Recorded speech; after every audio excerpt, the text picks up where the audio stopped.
এক মাদ্রাসায় এরকম খাদেম ছিল, তো খাদেমের সাথে বাচ্চারা খুব দুষ্টামি করত, ডাকতো গরু, পড়ার সময় গরু ডাকতো।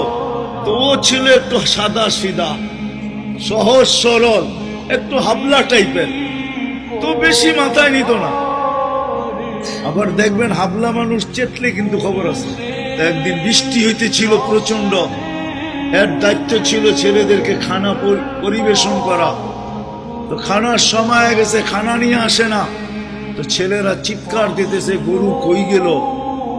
একটু পরে দেখতেছে খানা নিয়ে আসতেছে, তো সবাই চিৎকার দিয়ে বলতেছে ওই গরু এত দেরি করলি কেন। বাস সরল সহজ তো লেগে গেছে মাথায়। মোতামিম সাহেবের কাছে যা বলতেছে চাকরি করব না। কেন? বাড়ি মাদ্রাসায় যেটি পালেন এটি সব দেয়া দাও, সবসময় গরু বলে শোয়া গেছি, আজকেও গরু বলতেছি। মোতামিম সাহেব বুঝছে সরল সহজ মানুষ চেতলে তো এরমই চেতে গেছে গা সিধা বাড়িতে। রাত্র ৩টার সময় আসতেছে, আয়সা মোহতামিম সাহেবের দরজায় খটখটাইতেছে, জিজ্ঞাসা করছে কে? হুজুর আসছি। কি জন্য? চাকরি করবো। তুমি দিনের বেলা চলে গেলে চাকরি করবো না?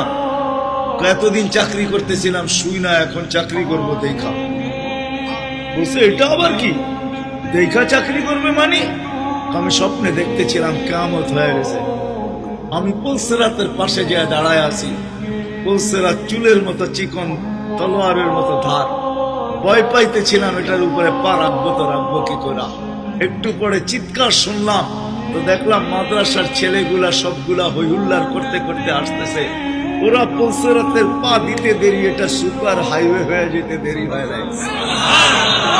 সবগুলা উঠা পার হইতেছে, একটা পিছন থেকে আমাকে দেখা ফেলছে আর চিৎকার দিয়া বলছে ওই তোরা যাস কই?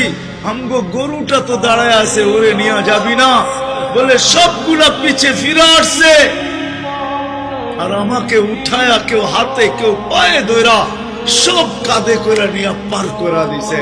ঘুমের টিকা জায়গা গেছি, এই জন্য চোখে দেখা আমি এখন চাকরি করব।